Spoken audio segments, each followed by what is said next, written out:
ప్రభునందు ప్రియ దేవుని పిల్లలకు మన ప్రభు అయిన యేసుక్రీస్తు వారి యొక్క నామములో మీ అందరికి కూడా వందనాలు తెలియజేస్తున్నాను. దేవుని బిడ్డలారా, ప్రతిదినం కూడా దేవుడు చక్కని వాగ్దానాలు ఇస్తూ మన కుటుంబాలను బలపరుస్తూ నడిపిస్తూ ఉన్నాడు.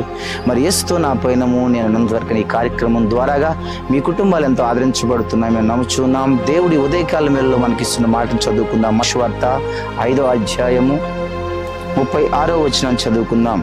భయపడకుము, నమ్మిక మాత్రం ఉంచుమని ఉదయకాల మేలలో దేవుడు మాట్లాడుతున్నాడు. భయపడకము, నమ్మిక మాత్రం ఉంచుమని చెబుతున్నాడు. ఈ రోజు వరకు, ఈ క్షణం వరకు ఏటి నిమిత్తమైతే నువ్వు భయపడుతున్నావో, ఏ బలహీనతను చూసి భయపడుతున్నావో, ఏ ఆర్థికాలను చూసి భయపడుతున్నావో, ఎటువంటి పరిస్థితులు బట్టి ఆందోళనకు గురవుతున్నావో కానీ దేవుడి ఉదయకాల మేలలో చెప్తున్నాడు, నమ్మిక మాత్రం ఉంచుము అని చెప్తూ ఉన్నాడు. నీకు కుటుంబంలో ఉన్న పరిస్థితిని బట్టి నువ్వు భయపడక దేవుని మీద నమ్మకం ఉంచు. నీ శరీరంలో ఎదురవుతున్న బలహీనతలు బట్టి బాధపడక భయపడక దేవుని యందు నమ్మిక ఉంచు.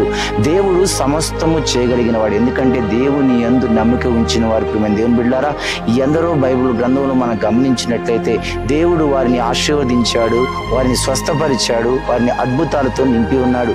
ఈ రోజున ఈ మాట, ఈ ఉదయకాల మేలలో నీ కోసమే దేవుడు ఈ మాటని ఇస్తూ ఉన్నాడు. నువ్వు దేనిని చూసి భయపడుతున్నావు? ఎటువంటి పరిస్థితుల్లో నువ్వు భయపడుతున్నావు? చదువుని చూసి భయపడుతున్నావా? ఉద్యోగాలు బట్టి ఆలోచనతో నువ్వు భయపడుతున్నావా? నీ జీవితాన్ని గురించి భయపడుతున్నావా?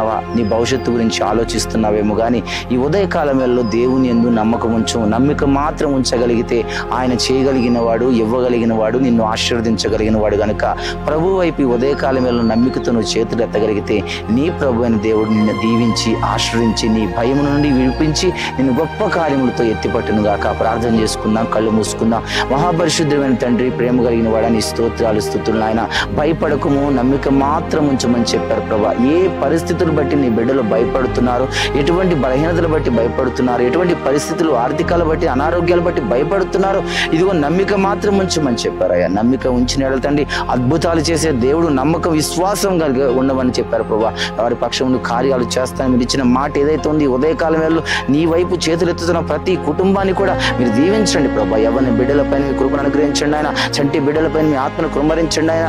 నాన్న ఇదిగో ప్రభా, ఎంతమంది తండ్రి జీవితాల గురించి భయపడుతూ ఆలోచన చెందుతున్నారు. గొప్ప కార్యాలు జరిగించండి. ఉద్యోగాల గురించి, చదువుల గురించి, వ్యాపారాల గురించి ఎంతమంది ఆలోచనలు ఉన్నారు, వాటన్నిటి నుంచి విడిపించండి ఆయన. నీ యందు నమ్మకం ఉంచి వారు వర్తిల్తారని మీరు చెప్పినట్లుగా ప్రభు నాయన ఈ రోజు జ్ఞాపకం చేసుకొని ఉదయకాల మేలలో మాటలు వింటున్న ప్రతి కుటుంబాన్ని ఆశీర్వదించండి అయ్యా, దీవించండి ప్రభు, గొప్ప చేయండి ప్రభు. నీ స్తోత్రాలు. ఎందుకంటే నీకు అసాధ్యమైనది ఏదీ లేదు కనుక నీ బిడ్డల పక్షంలో గొప్ప కార్యములు జరిగించమని ఆయన నమ్మిక ఉంచి వారి జీవితాల్లో గొప్ప కార్యాలు జరిగించమని యేసుక్రీస్తు నామములో ప్రార్థిస్తూ ఉండగా పెళ్లి రోజు పుట్టిన జరుపున ప్రతి కుటుంబ సభ్యులు కూడా నిండైన దీవెనలు కలగచేయమని యేసు నామములో అడుగుచున్నాము తండ్రి.